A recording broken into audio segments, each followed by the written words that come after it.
हरे कृष्ण। श्री शिवाय नमस्तुभ्यम। भगवान शिव ने जिस दिन त्रिपुरासुर का वध किया था उस दिन कार्तिक मास की पूर्णिमा तिथि थी, इसलिए इसे त्रिपुरारी पूर्णिमा भी कहते हैं। भगवान शिव द्वारा त्रिपुरासुर के वध की खुशी में देवताओं ने भगवान शिव की प्रिय नगरी काशी में जाकर दीप जलाए, इसलिए कार्तिक पूर्णिमा को देव दिवाली भी कहा जाता है। पौराणिक कथा के अनुसार असुर तारकाक्ष, कमलाक्ष और विद्युन्माली ने देवताओं को पराजित करने के लिए कठोर तप किया। उनके कठोर तप से प्रसन्न होकर ब्रह्मा जी ने उनसे वरदान मांगने को कहा। तीनों ने अमर होने का वरदान मांग लिया, लेकिन ब्रह्मा जी ने इसे अस्वीकार कर दिया। तब ब्रह्मा जी ने उनसे कोई और वरदान मांगने के लिए कहा। तीनों ने बहुत विचार करके वरदान मांगा कि आप हमारे लिए 3 अद्भुत नगरों का निर्माण करें। वे तीनों नगर जब अभिजीत नक्षत्र में एक पंक्ति में आए और जो देवता तीनों नगरों को एक ही बाण से नष्ट करने की शक्ति रखता हो, वही शांत अवस्था में हमें मारे, तभी हमारी मृत्यु हो। हमें मारने के लिए उस व्यक्ति को एक ऐसे रथ और बाण की आवश्यकता हो जो बनाना ही असंभव हो। ब्रह्मा जी ने तथास्तु कहकर उन्हें यह वरदान दे दिया। ब्रह्मा जी ने विश्वकर्मा जी को तारकाक्ष के लिए स्वर्णपुरी, कमलाक्ष के लिए रजतपुरी और विद्युन्माली के लिए लौहपुरी का निर्माण करने के लिए कहा। ब्रह्मा जी से वरदान प्राप्त होने के बाद तीनों असुर सभी लोकों में आतंक मचाने लगे। उन्होंने देवताओं को पराजित कर देवलोक से बाहर निकाल दिया। इन तीनों असुरों को ही त्रिपुरासुर कहा जाता था। त्रिपुरासुर के आतंक से त्रस्त होकर इंद्र देवताओं सहित भगवान शिव की शरण में गए। उनकी पीड़ा सुनकर शिवजी ने त्रिपुरासुर का संहार करने का निश्चय किया। भगवान शिव ब्रह्मा जी द्वारा उन तीनों को दिए गए वरदान के अनुसार एक विशेष रथ पर सवार हुए। इस दिव्य रथ की हर एक चीज देवताओं से बनी थी। सूर्य और चंद्रमा रथ के पहिए बने। इंद्र, वरुण, यम और कुबेर रथ के 4 घोड़े बने। हिमालय धनुष बने। शेषनाग प्रत्यंचा बने। भगवान विष्णु बाण बने। बाण की नोक बने अग्निदेव। और भगवान शिव तथा तीनों असुरों के बीच इस प्रकार भयंकर युद्ध शुरू हो गया। अभिजीत नक्षत्र में तीनों नगरों के एक पंक्ति में आते ही भगवान शिव ने अपने बाणों से तीनों नगरों को जलाकर भस्म कर दिया और इस प्रकार तीनों असुरों का अंत हो गया और आकाश में उसके सारे नगर भस्म होकर धुएं में विलीन हो गए। तब समस्त सृष्टि ने एक दीर्घ श्वास जैसी राहत महसूस की। महादेव शांत भाव से काशी के मणिकर्णिका घाट पर विराजमान हुए, जहां गंगा की लहरें स्वच्छ, शांत और चांदनी में रजत सी चमक रही थी। उसी समय स्वर्गलोक के द्वार खुलते हुए से प्रतीत हुए। ब्रह्मा जी हंस पर, श्री विष्णु गरुड़ पर, इंद्र ऐरावत पर और अप्सराएं, गंधर्व, यक्ष, सिद्ध सब काशी में अवतरित हो गए। देवताओं के नेत्रों में हर्ष, कृतज्ञता और आश्चर्य था, जैसे पहली बार वे धर्म की विजय को इतने समीप से देख रहे हों। देवराज इंद्र बोले, हे त्रिपुरांतक शिव, आज का यह क्षण केवल युद्ध की विजय ही नहीं बल्कि प्रकाश की अंधकार पर जय है। इसे केवल मनाया ही नहीं जाएगा बल्कि याद रखा जाएगा। और वहीं गंगा तट पर पहला दीप प्रज्वलित हुआ, फिर दूसरा, तीसरा और देखते ही देखते पूरा मणिकर्णिका घाट दीपों के समुद्र में बदल गया। हर दीप में एक संदेश छिपा था कि जब तक यह ज्योति जलती रहेगी धर्म कभी मिट नहीं सकता।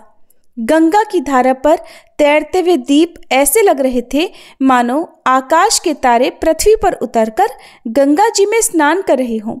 अप्सराओं ने नृत्य किया। उनके चरणों की थिरकन गंगा जी की लहरों में लय बनकर घुल गई। गंधर्वों ने गीत गाए, जिनकी ऊंची ऊंची ध्वनों में ब्रह्मांड की अनंतता गूंज उठी। और इस दिव्य साक्षी में भगवान शिव ने कहा, कार्तिक पूर्णिमा की इस रात्रि को देवता स्वयं दीपों द्वारा मनाएंगे। आज से यह रात्रि देव दिवाली कहलाएगी। और तभी से आज तक काशी की रात जब दीपों से जगमगाती है तो लगता है जैसे देवता अब भी हैं, गंगा जी के किनारे प्रकाश की जीत का उत्सव मनाते हुए। और कार्तिक पूर्णिमा की रात्रि केवल दीपों की ही नहीं, सौभाग्य और संपन्नता की भी रात्रि होती है। इस दिन जब गंगा जी पर दीप तैरते हैं, जब आकाश में पूर्ण चंद्रमा अपनी शीतल रजत कांति बिखेरते हैं, तब ऐसा कहा जाता है कि स्वयं महालक्ष्मी पृथ्वी पर अवतरित होकर अपने भक्तों के घरों को निहारती हैं। ये रात्रि माँ लक्ष्मी जी की कृपा प्राप्त करने के लिए सबसे शुभ रात्रि मानी गई है। शास्त्रों में वर्णित है कि जहाँ भाव, भक्ति और पवित्रता हो, वहाँ लक्ष्मी जी स्वयं वास करती हैं। इसलिए आज इस पावन रात्रि में जब प्रेम और श्रद्धा से माँ लक्ष्मी जी की भी पूजा की जाती है, दीप जलाए जाते हैं और लक्ष्मी माता की कथा सुनी जाती है, तो घर में केवल धन नहीं बल्कि सुख, शांति और स्थायी समृद्धि का वास हो जाता है। और ऐसा नहीं कि केवल धन ही बढ़ता है, बल्कि घर से कलह समाप्त होता है, मन में संतोष आता है और जीवन में मधुरता और मंगल के द्वार खुलते हैं। कहा गया है, धन तो आया जाया करता है, पर स्थायी लक्ष्मी केवल वहीं ठहरती हैं जहां मन शुद्ध, वाणी मधुर और हृदय भक्तिमय हो। इसलिए कार्तिक पूर्णिमा की ये रात्रि केवल एक पर्व नहीं, ये लक्ष्मी जी को आमंत्रित करने का एक दिव्य अवसर है। तो आइए अब सुनते हैं माँ लक्ष्मी जी की कथा। एक गांव में एक बार एक साहूकार रहता था। उस साहूकार की एक पुत्री थी। वह हर दिन नियम से पीपल सींचने जाया करती। पीपल के वृक्ष में से हर दिन लक्ष्मी जी प्रकट होती थी और वह चली जाती। एक दिन लक्ष्मी जी ने साहूकार की बेटी से कहा, तू मेरी सहेली बन जा।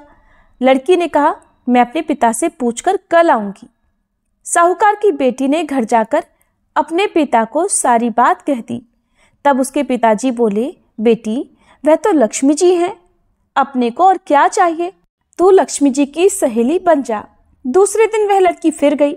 तब लक्ष्मी जी पीपल के पेड़ से निकलकर आई और कहा, सहेली बन जा। तो लड़की ने कहा, बन जाऊंगी। और फिर इस तरह दोनों सहेलियां बन गई। लक्ष्मी जी ने उसको भोजन का न्योता दिया। घर आकर लड़की ने अपने माँ पिताजी से कहा कि मेरी सहेली ने मुझे भोजन का न्योता दिया है। तब पिता ने कहा कि सहेली के जीमने जइयो पर अपने घर को संभाल कर जाना। तब वह लक्ष्मी जी के यहाँ जीमने गई तो लक्ष्मी जी ने उसे शाल दोशाला ओढ़ने के लिए दिया, रुपए दिए, सोने की चौकी, सोने की थाली में 36 प्रकार का व्यंजन भी दिया। जीम कर जब साहूकार की पुत्री जाने लगी तो लक्ष्मी जी ने पल्ला पकड़ लिया और कहा कि मैं भी तेरे घर जीमने आऊंगी। तो उसने कहा, आ जाइयो। वह घर जाकर चुपचाप बैठ गई। पिता ने पूछा, बेटी, सहेली के यहाँ जीम कर आ गई, लेकिन तू उदास क्यों बैठी है? तो उसने कहा, पिताजी, मुझे तो लक्ष्मी जी ने इतना दिया, अनेक प्रकार के भोजन कराए, परंतु मैं उन्हें कैसे जिमाऊंगी? अपने घर में तो कुछ भी नहीं है। तब उसके पिता ने कहा कि गोबर मिट्टी से चौका लगाकर घर की सफाई कर ले, 4 मुख वाला दिया जलाकर लक्ष्मी जी का नाम लेकर रसोई में बैठ जाना। लड़की साफ सफाई करके लड्डू लेकर बैठ गई। उसी समय एक रानी नहा रही थी। उसका नौलखा हार चील उठाकर ले गई और उसी साहूकार के घर पर वह नौलखा हार डाल गई और साहूकार की पुत्री के हाथ से उसका लड्डू ले गई। बाद में साहूकार की पुत्री हार को तोड़ने बाजार में गई और सामान लाने लगी तो सुनार ने पूछा, क्या चाहिए? तब उसने कहा, सोने की चौकी, सोने का थाल, शाल दुशाला दे दो, मोहर दे दो और सामग्री दे दो, 36 प्रकार का भोजन हो जाए, इतना सामान दे दो। सारी चीजें लेकर बहुत तैयारी उसने की और रसोई बनाई। तब गणेश जी ने कहा, लक्ष्मी जी को बुलाओ।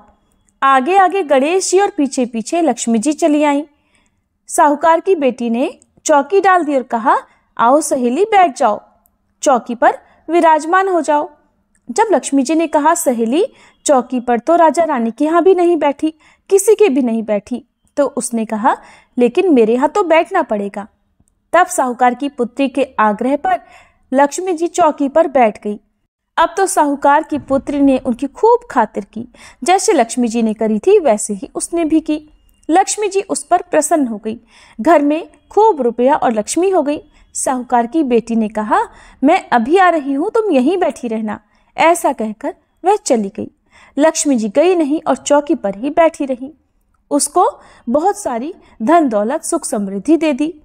हे लक्ष्मी जी, जैसा आपने साहूकार की बेटी को दिया वैसा सबको देना।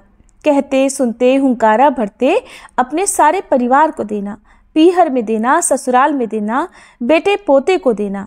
हे लक्ष्मी माता, सबकी दरिद्रता दूर करना, सबके कष्ट दूर करना और सबकी मनोकामनाएं पूर्ण करना। सभी प्रेम से बोलिए लक्ष्मी माता की जय। और कार्तिक पूर्णिमा का व्रत केवल धन संपदा के लिए नहीं, बल्कि अखंड सौभाग्य, परिवार में सुख शांति और संतान की दीर्घायु के लिए भी अत्यंत पवित्र माना गया है। शास्त्रों में कहा गया है कि इस दिन किया गया व्रत और कथा श्रवण तीनों लोकों तक का फल देता है। एक बार नंद बाबा के गृह में पूर्णिमा के दिन जब सुगंधित दीपक जल रहे थे और गोकुल में उत्सव सा वातावरण था, तब माता यशोदा ने श्री कृष्ण से पूछ लिया, कन्हैया, ये पूर्णिमा का व्रत इतना पावन क्यों माना जाता है? तब श्री कृष्ण मुस्कुराए। उनकी आंखों में दिव्य प्रेम की चमक थी। उन्होंने कहा, मैया, इस दिन चंद्रमा अपने पूर्ण तेज में होता है, जैसे मन की पूर्णता। और जो स्त्री इस दिन श्रद्धा से व्रत करती है, परिवार के लिए मंगल कामना करती है और प्रेम से दीप जलाती है, उसके घर में लक्ष्मी जी का स्थायी वास होता है। जिस घर में विनम्रता, साफ दिल और परस्पर प्रेम हो, वहां देवी स्वयं रुक जाती हैं। श्री कृष्ण ने आगे कहा, और इस दिन जो माता पूर्णिमा की कथा सुनती हैं, वह अपने परिवार को अदृश्य आशीषों की छत्र छाया में ढक लेती हैं। उनके घर में कभी कलह का प्रवेश नहीं होता। यह व्रत मन की पवित्रता का उत्सव है। ये सुनकर मैया यशोदा ने आंचल फैलाकर आशीर्वाद मांगा, लल्ला, ऐसा ही सदैव हो। और उसी क्षण गोकुल की हवाओं में शांति, प्रेम और पूर्णता का सुकुमार स्पर्श महसूस हुआ। तो आइए उसी पावन भावना और उसी निर्मल हृदय से आप पूर्णिमा की कथा का श्रवण करते हैं। द्वापर युग में एक समय की बात है। यशोदा जी ने श्री कृष्ण से कहा, हे कृष्ण, तुम सारे संसार के उत्पन्न करता, पालन करता और उसके संहार करता हो। आज कोई ऐसा व्रत मुझसे कहो जिसके करने से मृत्युलोक में स्त्रियों को विधवा होने का भय न रहे, और ये व्रत सभी मनुष्यों की मनोकामनाएं भी पूर्ण करने वाला हो। तब श्री कृष्ण कहने लगे, हे माता, आपने अति सुंदर प्रश्न किया है। मैं आपसे ऐसे ही व्रत को विस्तार पूर्वक कहता हूँ। सौभाग्य की प्राप्ति के लिए स्त्रियों को 32 पूर्णमासियों का व्रत करना चाहिए। इस व्रत के करने से स्त्रियों को सौभाग्य संपत्ति मिलती है। ये व्रत अचल सौभाग्य देने वाला और भगवान शिव के प्रति मनुष्य मात्र की भक्ति को बढ़ाने वाला है। तब यशोदा जी कहने लगी, हे कृष्ण, सबसे पहले इस व्रत को मृत्युलोक में किसने किया था? इसके विषय में भी मुझे विस्तार पूर्वक बताओ। तब श्री कृष्ण कहने लगे कि माते, इस भूमंडल पर एक अत्यंत प्रसिद्ध राजा चंद्रहास से पालित अनेक प्रकार के रत्नों से परिपूर्ण कातिका नाम की एक नगरी थी। वहां पर धनेश्वर नाम का एक ब्राह्मण था और उसकी पत्नी अति सुशीला रूपवती थी। दोनों ही उस नगरी में बड़े प्रेम से रहते थे। घर में धन धान्य आदि की कोई कमी नहीं थी, लेकिन उन्हें एक बड़ा दुख था कि उनकी कोई संतान नहीं थी। इस दुख से वह अत्यंत दुखी रहा करते थे। एक समय एक बड़ा तपस्वी योगी उस नगरी में आया। वह योगी उस ब्राह्मण के घर को छोड़कर अन्य सभी घरों से भिक्षा लाकर भोजन किया करता था। एक दिन वह योगी रूपवती से भिक्षा न लेकर किसी दूसरे घर से भिक्षा लेकर गंगा किनारे जाकर भिक्षा में मिले अन्न को प्रेम पूर्वक खा रहा था कि धनेश्वर ने योगी का ये सब कार्य किसी प्रकार से देख लिया। अपनी भिक्षा के अनादर से दुखी होकर धनेश्वर योगी से बोला, महात्मन, आप सभी घरों से भिक्षा लेते हैं, किंतु मेरे घर की भिक्षा कभी नहीं लेते, इसका क्या कारण है? तब योगी ने कहा कि निसंतान के घर की भीख पतितों के अन्न के समान होती है, और जो पतितों का अन्न खाता है वो भी पतित हो जाता है। क्योंकि तुम निसंतान हो, इसलिए पतित हो जाने के भय से मैं तुम्हारे घर की भिक्षा नहीं लेता। धनेश्वर ये बात सुनकर अपने मन में बहुत दुखी हुआ और हाथ जोड़कर योगी के पैरों में गिर पड़ा और विनीत स्वर से कहने लगा, हे महात्मन, अगर ऐसा है तो आप ही मुझे पुत्र प्राप्ति का कोई उपाय बताइए। आप तो सब कुछ जानने वाले हैं, मुझ पर ये अवश्य ही कृपा कीजिए। धन की मेरे घर में कोई कमी नहीं, किंतु कोई पुत्र न होने के कारण मैं अत्यंत दुखी हूँ। आप मेरे इस दुख को दूर करें। यह सुनकर योगी कहने लगे, हे ब्राह्मण, तुम देवी चंडी की आराधना करो। फिर घर आकर उसने अपनी पत्नी से सारा वृतांत कहा और खुद तपस्या करने के लिए वन में चला गया। वन में जाकर उसने देवी चंडी की उपासना की और उपवास किया। चंडी देवी ने 16वें दिन उसको स्वप्न में दर्शन दिए और कहा, हे धनेश्वर, जा तेरे पुत्र होगा, परंतु वह 16 वर्ष की आयु में ही मृत्यु को प्राप्त हो जाएगा। अगर तुम दोनों पति पत्नी 32 पूर्णमासियों का व्रत विधि पूर्वक करोगे तो वह दीर्घायु होगा।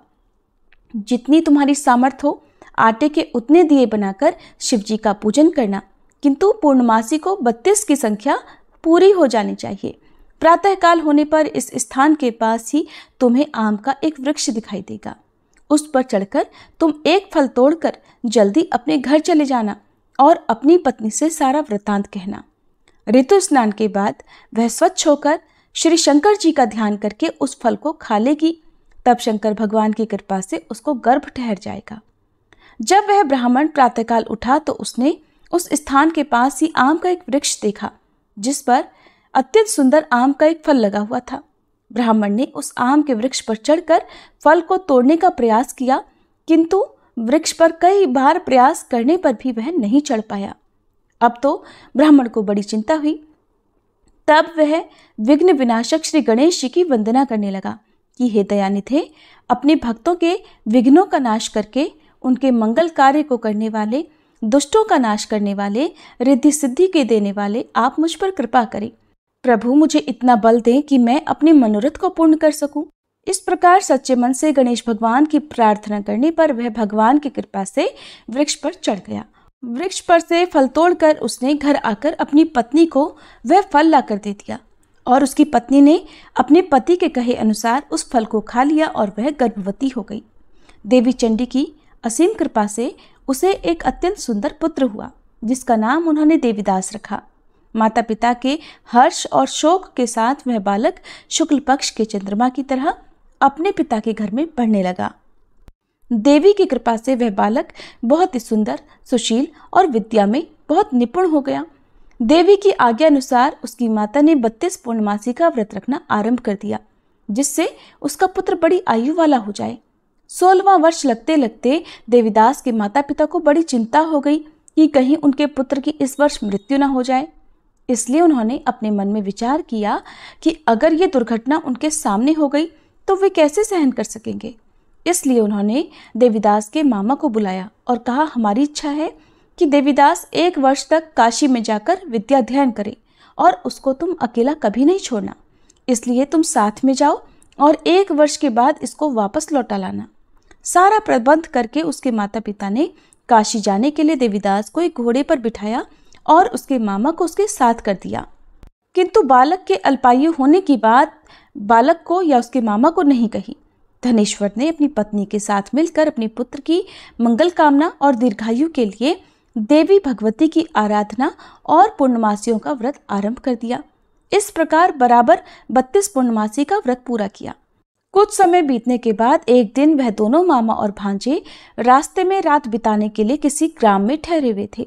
उस दिन उस गांव में एक ब्राह्मण की अत्यंत सुंदरी, सुशीला, विदुषी और गुणवती कन्या का विवाह होने वाला था।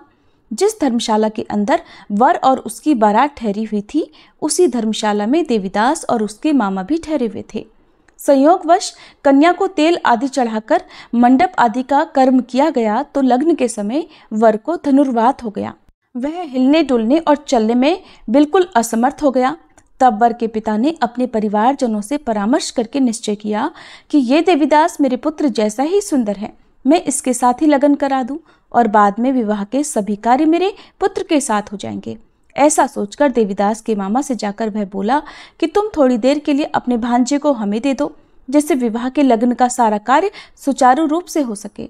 तब उसका मामा कहने लगा कि जो कुछ भी मधुपर्क आदि कन्यादान के समय वर को मिले वो सब हमें दे दिया जाए तो मेरा भांजा इस बारात का दूल्हा बन जाएगा। ये बात वर के पिता ने स्वीकार कर ली और तब मामा ने अपना भांजा वर बनने को भेज दिया और उसके साथ विवाह के सभी कार्य रात में विधिपूर्वक संपन्न हो गए। पत्नी के साथ वह भोजन नहीं कर सका। दुखी मन से वह सोचने लगा कि न जाने ये कैसी स्त्री होगी। वह एकांत में इसी सोच में पड़ा हुआ था कि उसकी आंखों में आंसू भी आ गए। तब उसकी पत्नी ने पूछा कि क्या बात है, आप इतने उदासीन और दुखी क्यों हो रहे हैं। तब उसने वो सारी बातें जो वर के पिता और उसके मामा में हुई थी वधु को बता दी। तब वह वधु कहने लगी कि यह ब्रह्म विवाह के विपरीत कैसे हो सकता है। देव, ब्राह्मण और अग्नि के सामने मैंने आपको ही अपना पति बनाया है, इसलिए आप ही मेरे पति हैं। मैं आपकी ही पत्नी रहूंगी, किसी अन्य की बिल्कुल नहीं। तब देवीदास ने कहा कि ऐसा मत करो, क्योंकि मेरी आयु बहुत थोड़ी है। मेरे मरने के बाद तुम्हारी क्या गति होगी, इस बात को अच्छी तरह सोच लो। परंतु वह वधु दृढ़ विचार वाली थी, बोली कि जो आपकी गति होगी वही मेरी भी होगी। हे स्वामी, आप उठिए और भोजन कीजिए, आप निश्चय ही भूखे होंगे।